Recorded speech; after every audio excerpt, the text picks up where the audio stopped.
Assalamualaikum. Selamat datang di channel kajian eksklusif, tempat ceramah dan video seputar Islam. Untuk mendukung channel ini, silakan klik tombol subscribe, like, komen, dan share link video ini ke media sosial kamu ya. Semoga kita semua mendapat pahalanya. Jazakumullahu khairan.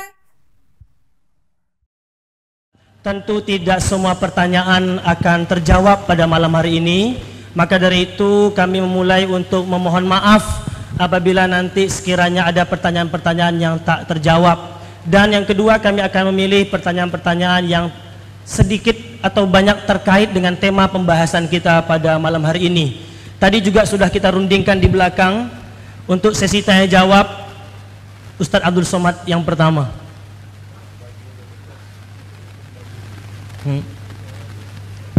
Nah, biar tak rebutan, baik Ustaz.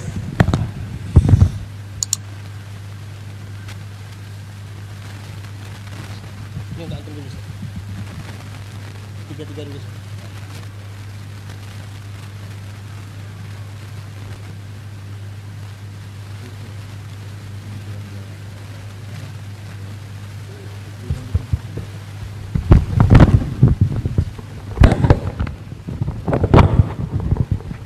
Saya diberi kesempatan menjawab 3 soalan lebih dulu. Pertama, apakah Asy'ari itu keluar dari Ahlus Sunnah wal Jamaah?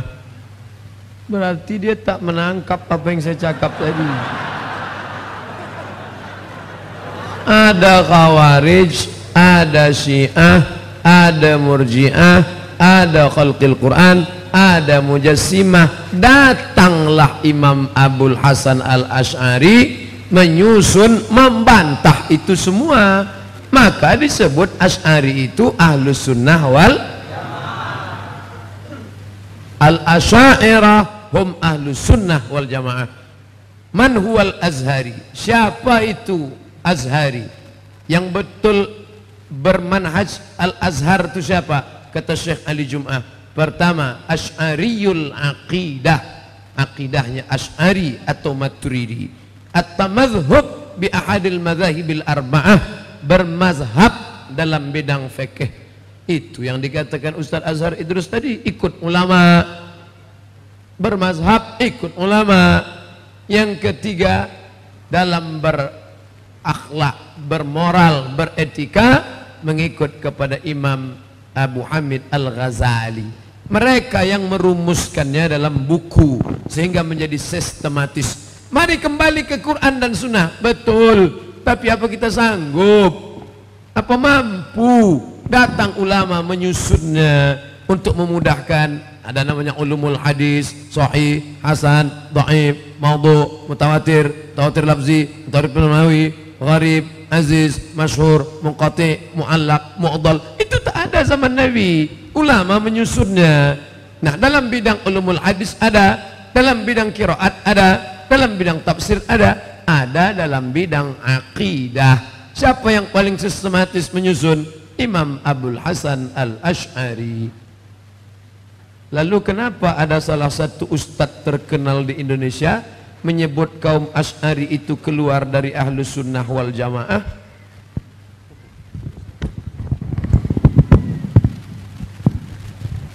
Yang menyebut Asy'ari keluar dari Ahlus Sunnah wal Jamaah itu kutil-kutil aja. Sawadul a'zam, sawad hitam, a'zam, menghitam saking banyaknya, dari mulai Maroko sampai Maroke, itu Asy'ari. Asy'ari, orang yang mengklaim, maka dia hanya kecil, kelompok kecil saja di dunia ini kalau dibandingkan dunia. Apakah Ahlus Sunnah wal Jamaah mengikut manhaj salaf? Iyalah. Khairul qurun qarni, sebaik-baik abad-abadku, tsummal ladzina yalunahum, satu abad sesudah itu, tsummal ladzina yalunahum, satu abad sesudah itu. Mereka merumuskannya menjadi satu. Bahan mentah masakannya apa? Cabai, bawang, tomat, gula. Cabai, bawang, tomat, kunyit, lengkuas, itu bahan mentahnya. Lalu kemudian diolah menjadi asam podeh baung, diolah menjadi gulai masam, diolah menjadi gulai macam-macam. Bahannya itu dari salaf. Imam Syafi'i menyusun mazhab Syafi'i dari mana? Nabi, sahabat, tabi'in. Menyusun ilmu akidah dari mana? Nabi, sahabat, tabi'in. Menyusun ilmu qiraat dari mana? Nabi, sahabat, tabi'in. Bahan mentahnya sama. Karena saya pernah dengar bahwa orang yang tidak bermanhaj salaf berarti akidahnya rusak dan tidak termasuk ahlus sunnah. Mereka salafus saleh, mengikut salaf. Mana dalil bahwa Asy'ari mentakwil itu mengikut salaf? Kullu man 'alaiha fan, semua yang di atas muka bumi ini binasa. Wa yabqa wajhu rabbika dzul jalali wal ikram, yang kekal hanya wajah Tuhanmu. Semuanya hancur, yang kekal hanya wajah Tuhanmu. Gimana memahami itu? Semuanya hancur, tinggal wajahnya aja. Maka apa kata Imam Al-Bukhari mentakwilkan ayat itu? Wa yabqa mulkuhu, wajah di situ ditakwilkannya menjadi mulku, kekuasaan. Jadi Imam Asy'ari mentakwil itu dari mana dia ambil? Dari salaf. Imam Abdullah bin Abbas mentakwil, Mujahid mentakwil, Imam Malik mentakwil. Datang Imam Asy'ari menyusunnya secara sistematis. Takwil adalah manhaj salaf. Begitu juga dengan tafwid, juga manhaj salaf. Mereka berdiri di atas salafus saleh.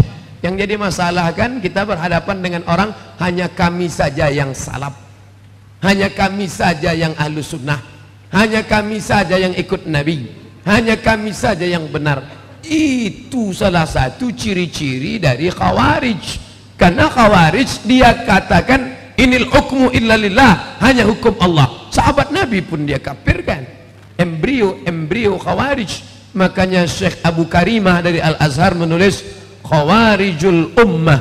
Syekh Muhammad Ali Jum'ah, Dr. Muhammad Ali Jum'ah, mantan mufti Mesir, menulis Khawarijul Ummah.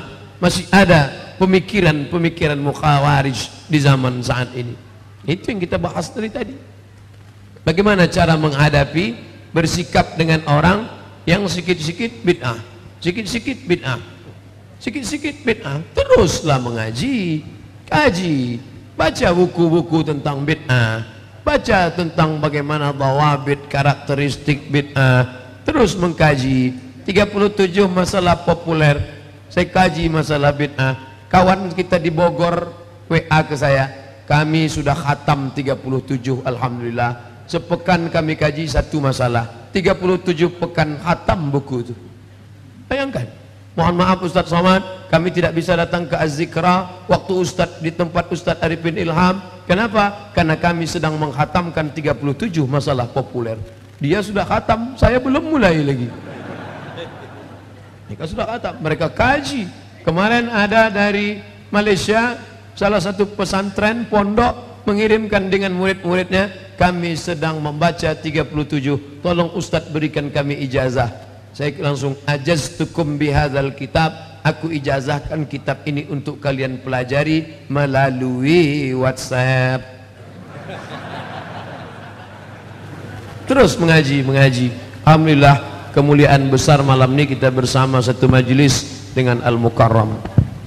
Baik.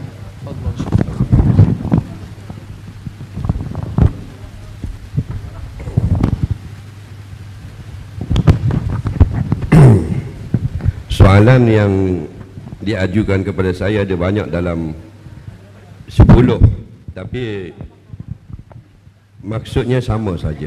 Jadi dalam 10 ini jadi 2 soalan saja saya jawab, sebab yang lain semua sama. Iaitu apakah pandangan Ustaz tentang jihad di negara-negara umat Islam seperti di Rohingya, di Patani, di Palestin, di Syria dan sebagainya. Apakah hukum umat Islam itu berjihad?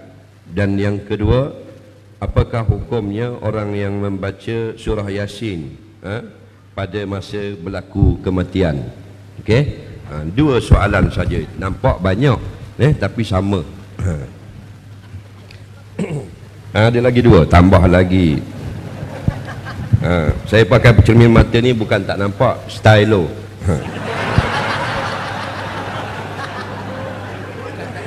Amalan yang bisa dilakukan untuk ayah yang telah meninggal, mengalir pahalanya untuk beliau, apakah sebaiknya kita lakukan? Saya mau tanya ini, macam mana kita mau ikhlas dan tawaduk biar kita dapat husnul khatimah? Alhamdulillah. Baik. Di mana saja kita berada, kita tidak lari daripada dua keadaan. Sama ada kita berlaku baik kepada orang atau kita berlaku buruk kepada orang lain.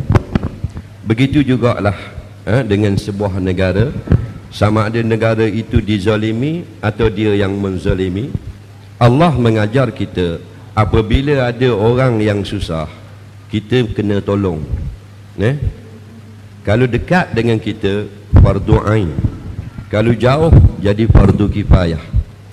Kita berjalan seorang, kalau ada orang minta tolong, kita mampu menolong, wajib menolong. Walaupun kita dalam solat. Seorang ulama Mesir, kalau tak silap namanya Dr. Syarbasi, dia tulis dalam buku Yas'alunaka Fiddin.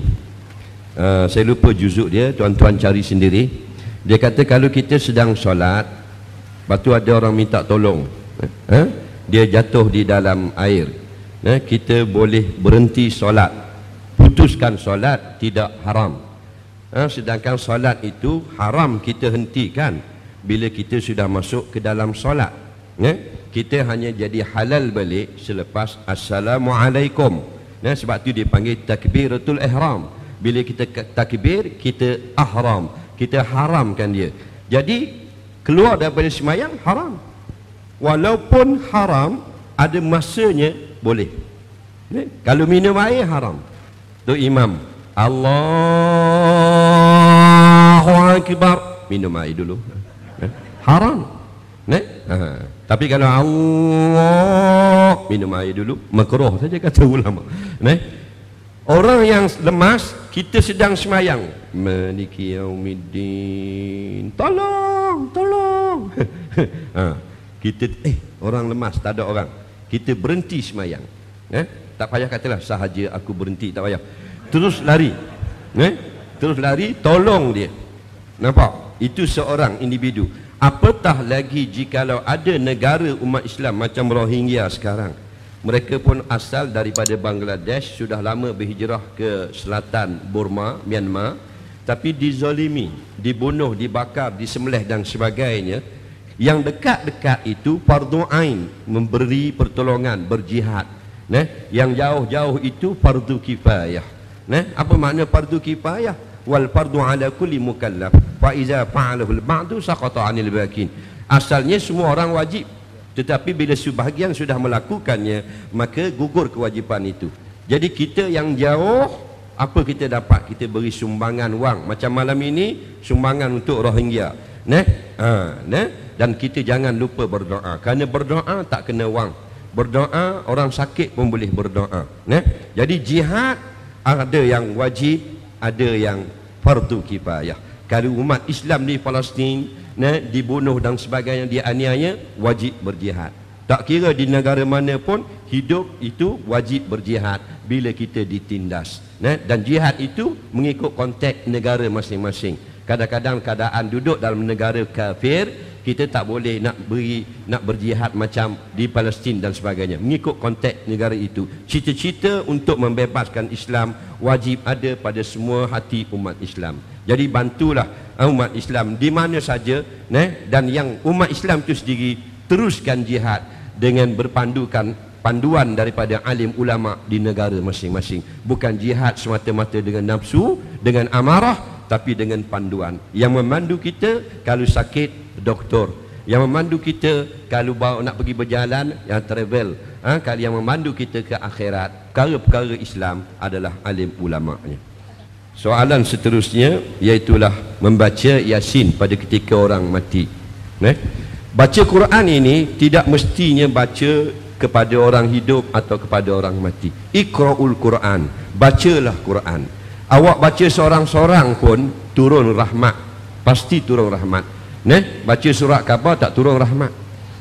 Orang baca Quran satu huruf satu pahala, ganda pula 10. Ganda 10. Bi amsali asyariah.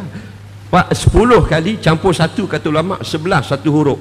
Alif lam mim 30. Kalau malas baca jugalah nun. Sadaqallahul azim. Kalau sibuk tapi kalau kita baca 50 ayat, man qara'al qur'ana fi yaumin wa lailah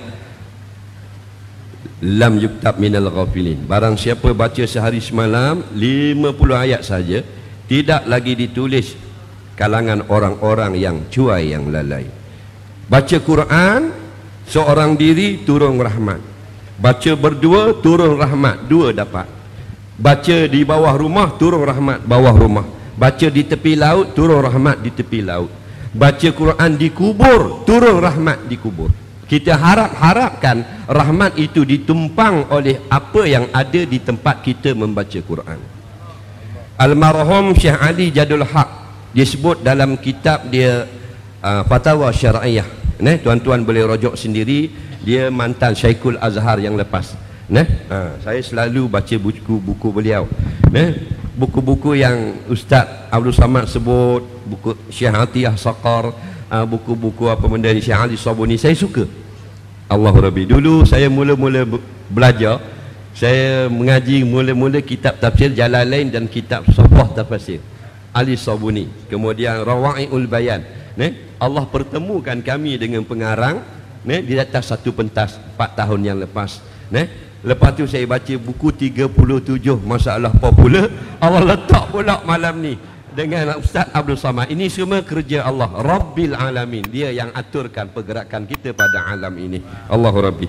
Jadi bacalah Quran di mana-mana, di situ turun rahmat. Tidak ada tidak turun rahmat, pasti turun rahmat. Kerana itulah kita baca di dalam rumah kita turun rahmat, kita baca di kubur turun rahmat. Kata Syekh Ali Jadul Haq, kalau kita baca di rumah turunlah rahmat itu di rumah, dan bila kita baca di kubur turun di kubur. Tapi kalau kita baca di mana sekalipun, harus hukumnya datanglah rahmat itu, kebaikan itu di tempat kita baca. Kalau kita nak hadiahkan pahalanya, kata Syekh Ali Jadul Haq, dia kata yasilu sawabuha ilal mayyit sawa'un kana qariban aw ba'idan minal qabri. Kalau kita hadiahkan kepada si mati, sampai pahala tadi kepada si mati, sama ada kita dekat atau jauh, baca di rumah atau baca di kubur atau baca di depan mayat, sampai. Tapi sampai bukan dengan izin apa benda Syekh Ali Jadul Haq, ditambah di belakang biiznillah, dengan izin Allah. Kalau ya Allah izin, boleh memberi manfaat. Kalau Allah tak izin, tidak memberi manfaat. Orang hidup kita baca Quran tak beri manfaat, ada tak? Ada. Khatam Quran pun dia kata tak boleh pakai. Tapi kalau Allah nak memberi, orang mati pun dia boleh dapat manfaat. Dia kata kenapa baca dia surah mati? Betul kita baca Quran, betul. Yang tak betul kita ajar orang mati baca Quran. Itu baru tak betul. Orang mati ikut saya ya. Dalib datab orang mati senyap. Ba di atas ba. Hei orang mati kata sudah mati loh. Kita bukan ajar dia baca Quran, kita yang baca Quran. Jadi bila kita yang baca, boleh saja. Kita harapkan rahmat. Al-Imam Al-Qurtubi rahimahullahu ta'ala menyebut, barang siapa membaca Yasin dengan niat yang baik, maka insya-Allah akan diluluskan niat itu. Setelah dia membaca, hendaklah dia berdoa kepada Allah. Ini Imam Qurtubi, dia pengarang kitab tafsir yang sangat hebat. Bukan Haji Qurtubi tukang becak. Soalan seterusnya, Macam mana kita nak tawaduk dan ikhlas dalam hidup kita? Tawaduk ini merendah diri. Man tawadu'a rafa'ahu Allah. Siapa yang rendah diri, Allah angkat dia. Sebab itulah jangan rasa rugi nak rendah diri. Nampak? Jangan sombong, jangan takabur. Orang yang rendah diri sudah mati pun namanya masih disebut. Itu tanda orang rendah diri. Imam Syafi'i rahimahullah ta'ala wafat pada tahun 204 Hijrah.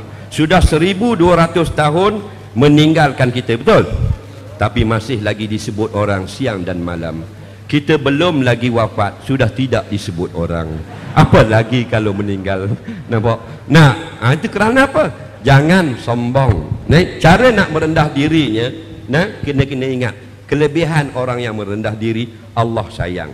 Jadi rendah dirilah, tak ada akan jadi rugi apa-apa. Nah, kalau kita ada 4 pangkat sini, ada paku jenderal 4 bintang, kita rendah diri dengan orang, tidak tercabut satu pun bintang. Nampak? Lebihnya bagus. Jangan sekali-kali sombong. Kalau sombong masuk neraka. Walau kita kiai, walaupun kita alim besar, ada sombong sikit saja, la yadkhulul jannata, tidak akan masuk syurga.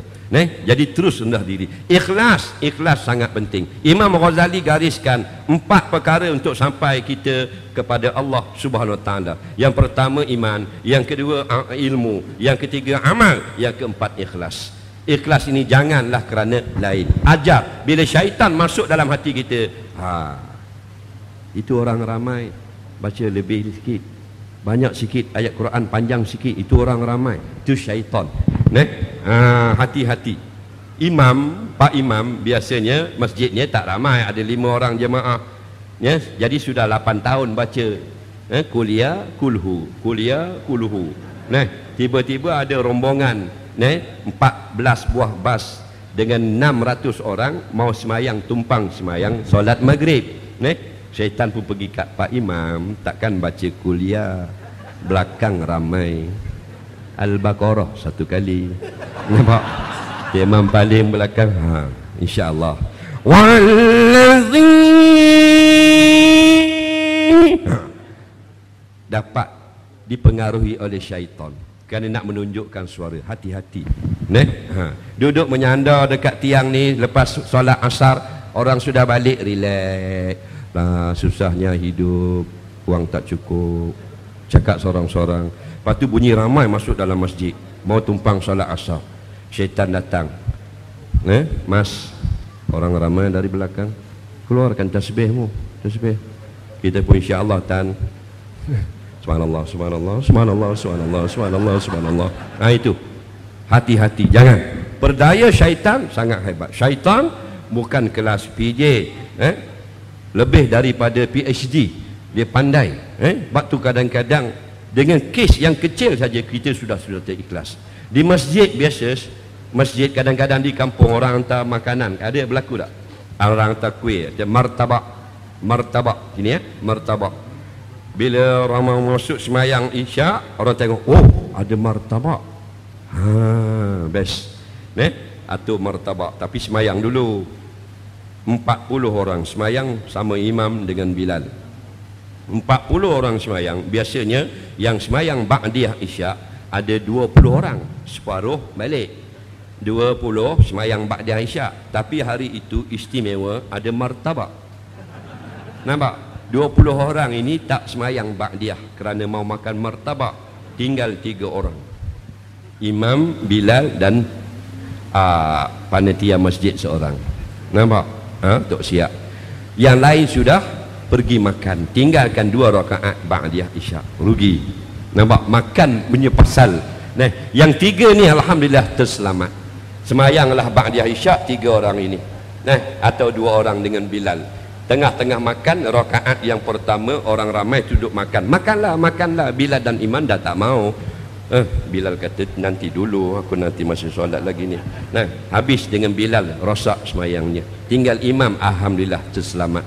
Imam masuk tahiyat akhir, orang belakang kata, habiskan.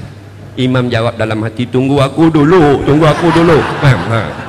Habis satu masjid 40 orang, martabak sapu habis. Nampak tak? Ini bahaya. Jadi ikhlaskan diri. Dan bila yang lepas-lepas kita tidak ikhlas, kita sombong dan sebagainya, Rabbana la tu'akhidna in nasina wa akhtana. Wahai Tuhan kami, jangan kau balas kejahatan kami di masa lalu. Kami dulu bodoh, kami dulu cuai dan tidak mengetahui. Soalan yang terakhir,